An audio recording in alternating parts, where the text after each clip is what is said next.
Hotel sets pace in the Smart Tourism Initiative. KUCHING Waterfront Beautification is underway. Innovation for a neat and clean city. Those are the headlines for tonight. Assalamualaikum, I'm Shira Abang Mansur and you're now watching TVS Nightline.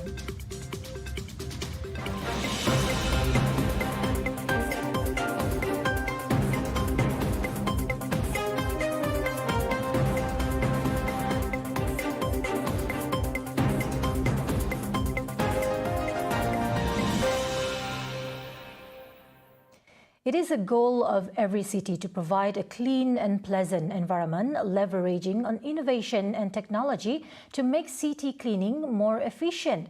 As such, KUCHING North City Hall DBKU today received 3 units of gluten litter picker machines from Duromag Malaysia Sendirian Berhad. Sarawak Deputy Minister of Utilities and Telecommunications Utilities, Datuk Dr. Abdul Rahman Junaidi said that the machines would enhance the cleaning work around public areas such as the KUCHING Waterfront. Dengan adanya mesin gluten litter picker ini, maka ia memberi kemudahan kepada kaki tangan kita, staf kita untuk menjalankan tugas, menjalankan aktiviti kebersihan. Saya memerlukan bahawa kalau gunakan mesin ini, ia boleh mengambil tempat 3 hingga 5 orang. Maknanya, kita guna satu mesin, satu ketika dulu memerlukan 3 hingga 5 orang untuk membersihkan waterfront kita, tapi sikit mesinnya hanya tepat 3 hingga 5. He said this in his speech at the gluten litter machine handover ceremony picker at Godown Amphitheatre KUCHING Waterfront on Tuesday. The Pantai Damai supplement noted that the quick action features are suitable for public events, both large and small, adding that such facilities would increase the well-being of its dwellers by providing clean and livable environment. Also present, DBKU Director Muhammad Kaider bin Abang, Marketing Manager and Consultant Duromag Sendirian Berhad Azman Shah Sulaiman. KUCHING Waterfront is set to take on a new look with transformation works underway. Among the new attractions include water cascade, walkway from Kampung Boyan to the Darul Hana Bridge, and a traditional English tea house, in addition to the construction of the highest flagpole in the country. Jadi ini akan menjadi satu lagi tarikan kepada pelawat dan pelancong yang akan datang ke pada KUCHING. Mereka boleh memberang di sungai, boleh duduk minum kopi ataupun teh ala British, disebut sebagai English tea house. As such, he commended the government's initiative as announced by the Premier of Sarawak, Datuk Patinggi Tan Sri Aban Johari Tun Openg, in an effort to improve the existing infrastructure for the convenience of the public. Meanwhile, the Minister of Tourism, Creative Industry and Performing Arts, Datuk Seri Abdul Karim, described the use of digital technology in the management of the hotel industry as important in creating a smart tourism culture in Sarawak. Therefore, industry players need to use technological innovation to bring the tourism sector to the next level in the digital era. In a competitive business world, it is important for us to be innovative and creative. That will give us the edge over all others or all other competitors. It is imperative because such leap of faith will create employment opportunities and develop new innovation or new innovative subsectors. He said the Sarawak government will also provide support to industry players who are interested in practicing the use of technology in their hotel management. Always encourage all these new innovation, adapting to what is changing in this world. We will see as it goes and the request from the population. Definitely when things change, there might be requests for this, that, and the government will always be sensitive to all that. You can see we have always been very sensitive. He said this in a media conference after officiating the launch of KUCHING Park Hotel as the first smart digital hotel in Sarawak earlier today.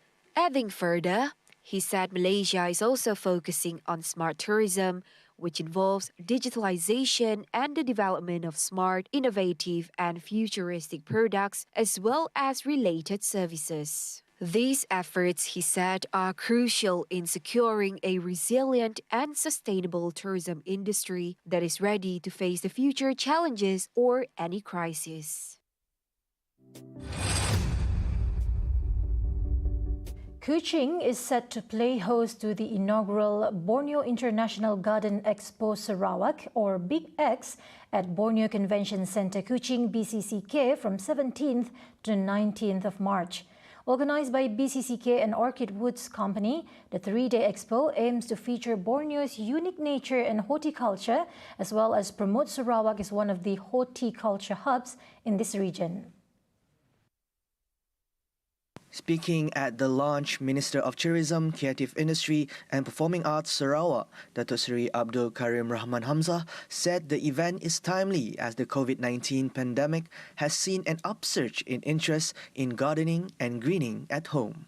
We are at the right place. Borneo, Sarawak is the right place for something like this because we are very, very rich in flora and fauna. The timely establishment of Big X 2023 will provide tremendous opportunity, not only to provide opportunities for domestic gardening, it will also give outdoor furniture makers and other exhibitors in this country or in this industry with a platform to showcase the latest in this industry, what it has to offer. He said that the President of Germany's recent visit to the state's nature attractions as a testament to Sarawak's rich biodiversity. Moreover, he said the expo is also in line with strategy towards value addition to generate tourism as it will drive both domestic and regional tourism to Kuching. Big X 2023 will bring approximately ringgit Malaysia about 4.4 million direct and indirect economic impact. The expo is also expected to bring a phenomenal media mileage for KUCHING, especially through social media. The expo will feature more than 60 exhibition booths, garden display, marketplace, cooking demos with edible plants, and talks by renowned botanists the likes of Dr. Peter Boyce and Sapasiri Chauvanich, also known as Kun Hom of Thailand. Also present at the launch were Deputy Minister of Tourism Sarawak, Datuk Sebastian Ting, Deputy Minister of Creative Industry and Performing Arts, Datuk Snowden Lawan, as well as Permanent Secretary of Ministry of Tourism, Creative Industry and Performing Arts, Datuk Sherina Hussaini. Similarly, Karim said Sarawak experienced an uptick in tourist arrivals last month, registering 319,604 in tourist arrivals for the first month of 2023, signaling a return to the pre-pandemic level. The arrivals breached the 250,000 mark projected for the monthly arrivals for this year, and he is confident that Sarawak will be able to reach its target of 3 million in tourist arrivals. January 2023, the Sarawak tourism receipts we estimate it to be ringgit Malaysia 809.37 million as compared to January 2022. The tourism receipt is ringgit Malaysia 162.89 million. He said that the figure represents a 453.62% jump compared to the mere 72,331 for the same period last year. Out of the figure, Brunei visitors topped the list with 104,653, followed by Indonesia with 44,000, Philippines, Singapore and China with 1,900, noting that there will be a surge of China visitors in the coming months. Karim noted that before COVID-19, Sarawak had registered 4.6 million tourist arrivals in 2019, with 5 million visitors aimed for 2020. He cited Sarawak's safety and nature attractions as its main draw for visitors and revealed that Sarawak will have its own pavilion at ITB Berlin, Germany, the second largest international tourism show, from March 4th until 13th this year to aggressively promote Sarawak to the European market. When asked to comment on his wish list for the upcoming retabling of Budget 2023, Karim is optimistic that Sarawak will have its fair share of the slice of pie, given that the minister helming the post is also a Sarawakian. Minister of Transport Datuk Sri Lee Kim Shin proposed to feature a special lane on the ASEAN Bridge Toll Plaza in Miri. The approach was intended to ease traffic congestion and accommodate villagers residing nearby. Saya telah minta pengusaha bahan booth di sini iaitu tanda-tanda itu buatlah tanda-tanda yang lebih besar dan juga tanda-tanda LED. Iaitu ada juga lampu supaya mereka boleh lihat dari jauh di mananya lorong untuk kereta Malaysia, lorong untuk kereta asing. Dan jika kita khaskan ada satu lorong di tepi di sini, lorong ini sebenarnya untuk lorong kecemasan, untuk ambulans dan sebagainya. Jadi lorong ini boleh digunakan untuk orang-orang kampung balik ke kampung. Dan juga semasa keluar juga dari kepada kampung, dan juga kepada pegawai-pegawai yang bertugas, iaitu immigration, custom, kadang-kadang dia nak pergi balik, kalau queue, dia ada tukar shift juga. Jadi kita mahu satu lorong khas ini yang tidak boleh adalah bebas dan tidak akan kenakan kesesakan lalu lintas. Jadi kita kena juga buat atas jalan itu kita kena buat garisan juga, dan juga kita buat itu seperti benteng itu supaya divider itu kereta itu ikut lorong-lorong yang tidak pergi ke lorong yang lain. Dan saya juga minta pengusaha di sini untuklah buat sedikit ubah suaikan, dan juga lampu-lampunya kena ubahlah buat yang lebih terang. He said this when met by the reporters at the ASEAN Bridge Toll Plaza on Tuesday. Lee added he has also discussed with the Customs and Immigration Department to improve ASEAN Bridges facilities, leveraging on technology and electronics. And according to him, the cause of the traffic congestion in the area is due to the limited number of lanes, despite the number of road users on the road. Ya, saya telah menerima maklum balas dan juga aduan daripada pengguna jalan di ini tempat booth ini, iaitu Bayan Pos ini, di mana penduduk-penduduk di kampung di sini, di mana terdapat 2 buah kampung sini dan juga sebuah rumah panjang. Mereka pada hari hujung minggu dan juga pada hari cuti kelepasan Am, mereka menghadapi masalah kesesakan lalu lintas di sini. Kerana ni lorong-lorong ini adalah terhad, maka kadang-kadang kereta nak balik ke Brunei itu jadi kesesakan, queue tu sampai dekat bawah jambatan, panjang sekali. Dan kadang-kadang mengambil masa sampai 2-3 jam. Dan orang kampung di sini terpaksa juga susun ke belakang, tak dapat limpas. Sebab itulah Ketua Kaum di sini, Saudara Yusri, telah pun berhubung dengan saya. For the record, the frequency of the number of vehicles passing through the toll plaza on the ASEAN Bridge is approximately 1,000 and can reach up to 3,000 vehicles, especially during the weekends and public holidays. Centre for Technology Excellence Sarawak, Centex, today signed a Memorandum of Understanding (MOU) with global training service provider ITE Education Services Singapore in collaboration to produce future youth with skills and expertise. Centex Chief Executive Officer CEO Tuan Haji Syed Mohamad Hussein said the partnership forged was to accommodate the raising needs of a skilled workforce in the new industries. From these industries, we can see a lot of similar things, right, that we can actually learn from Singapore. This is very important. Point number 1. So point number 2 is that training alone will not be sufficient if you don't have the test beds to Centex, because we need to be able to solve real-time industry issues, problems. Right? So we have 11 test beds, and I can see that we can work together on the test beds as well. Putting knowledge and skills and how we can actually configure the industries. Most of these test beds are not here yet in Sarawak, and these are new things happening in Sarawak, like our design test beds, our 5G test beds. These are new things. So we hope that we can actually collaborate besides all the training that we can do together, like we can do together on shipbuilding, we can do together on cyber security, for instance. There's a lot of training that Syntex and also IT can collaborate. And as well, you have so many centers specializing in so many things in Singapore. And we would appreciate very much with the signing of the MOU today. We can have a lot more discussions on this training, yeah? And the test beds as well. And Syntex is also bringing investors to commercialize our test beds.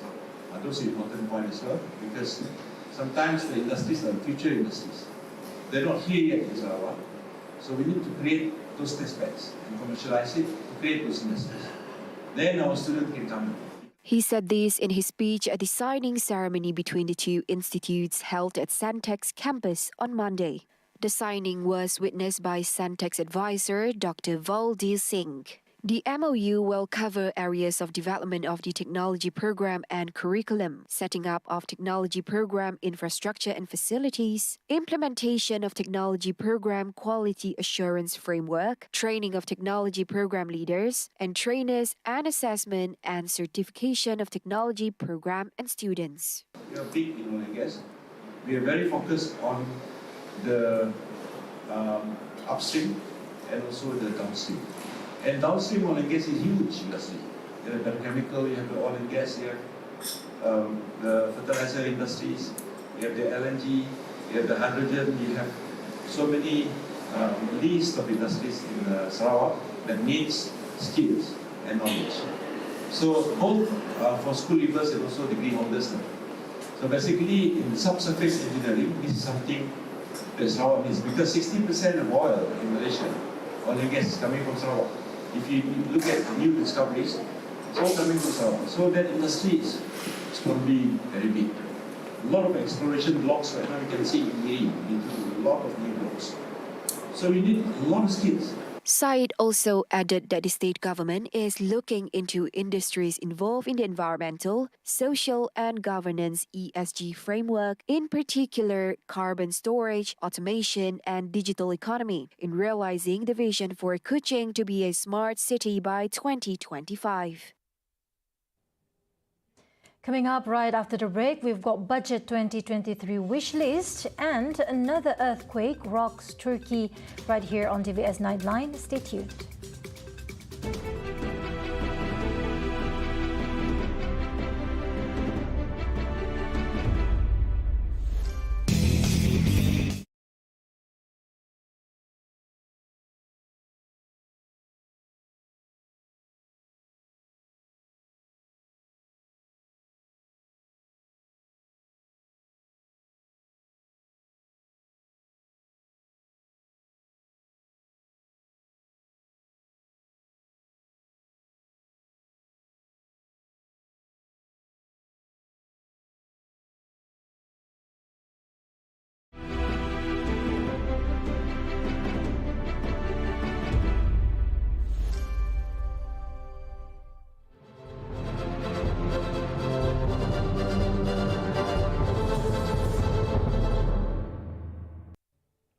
Welcome back.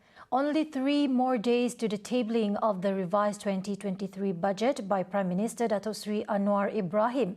Many Sarawakian leaders have expressed their hopes and wishes for what's to come in benefiting Sarawak and Malaysia as a whole.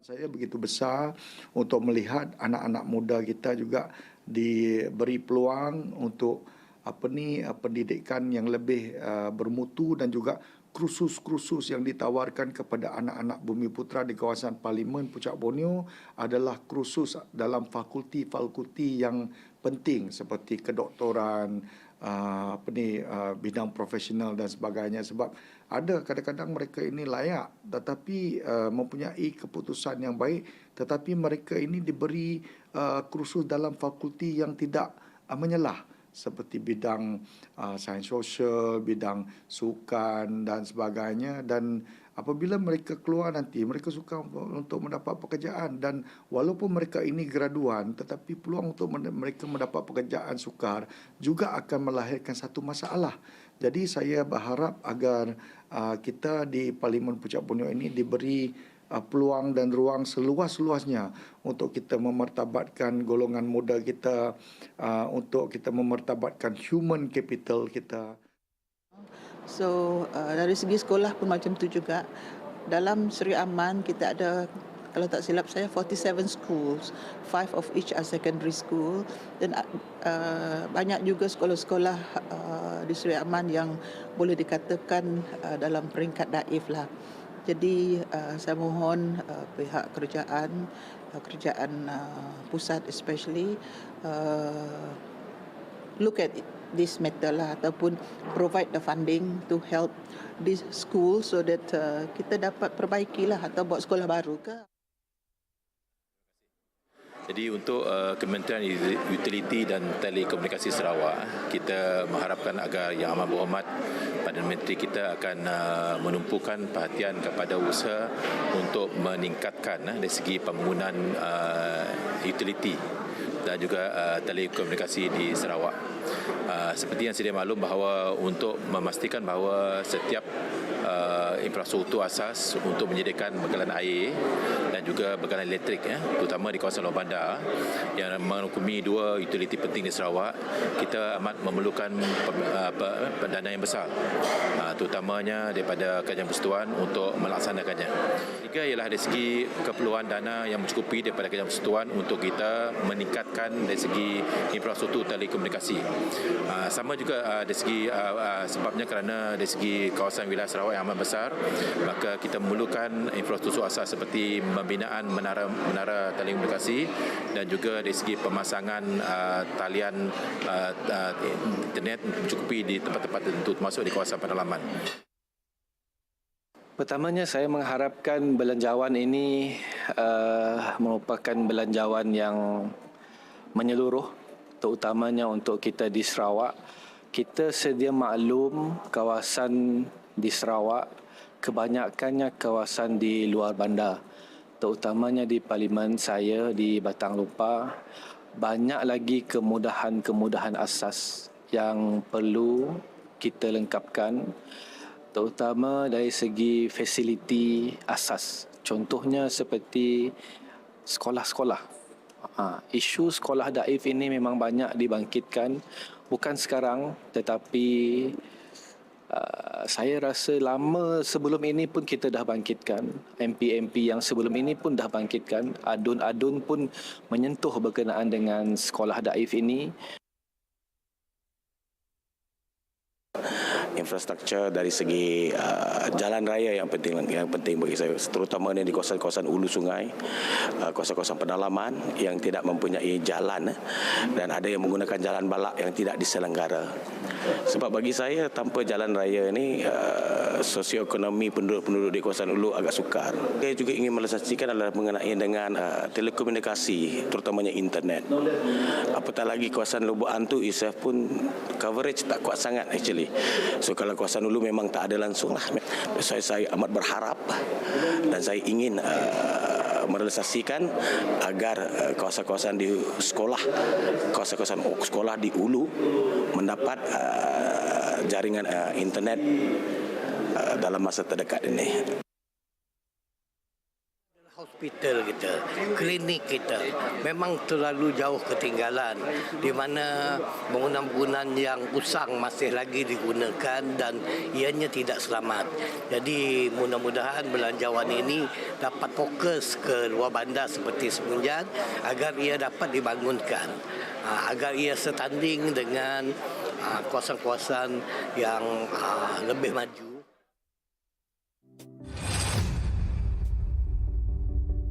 Meanwhile, the cancer community has genuinely expressed hope that the budget 2023 will divide the pie fairly and holistically. A patient, Muiz Matli, said among the issues in Sarawak is the ageing infrastructure. Wards, operating theatres, treatment rooms and even consultation rooms are always packed and not conducive for cancer patients. Hence, the call for decentralizing of the healthcare system to the state level and the autonomy that comes with it will enable local decision makers to better handle the problems faced locally, resulting in a healthcare system that is more equitable, effective and resilient. He reiterated the proposed cancer centre would provide better infrastructure facilities and proper equipment. The most important thing is what I said, Sarawak do need a centre. I mean, we can't afford yet to have every city, cancers, oncologies. Maybe it's a bit difficult, but when we have a centre first, hopefully from the centre in the future, we can have one onco maybe in Bintulu, Sibu and Miri, the main city. So that we have maybe a few other cancer nurses, and slowly we, outreach to other area. So that's what my hope. Infrastructure is only one part. The allocation of human resources must not be overlooked, whereby more trained oncologists from Sarawak should also be a priority. If they can table that kind of thing, the most important thing is, I think, is the centre first, because we don't see any centre yet. If they can materialize that, then we can believe we can do even more better after that. And then, of course, if we can get the health autonomy for Sarawak, that is actually very, very good, because we're quite lacking of, we have about 8, I think, oncologists. I think so, and then we should have double digit at least, maybe 15. It's so good already, or at least 11, to cover the area of, to cover cancer patients in Sarawak. And then we need more nurses and more healthcare personnel. And then, of course, it's not easy, but if they can figure out how to get how to say the machines. We have a CT scan already, but for PET scan, we're still using a BMC, it's private. So if they can try it's not easy, definitely, it's because the machine for the PET scan costs millions.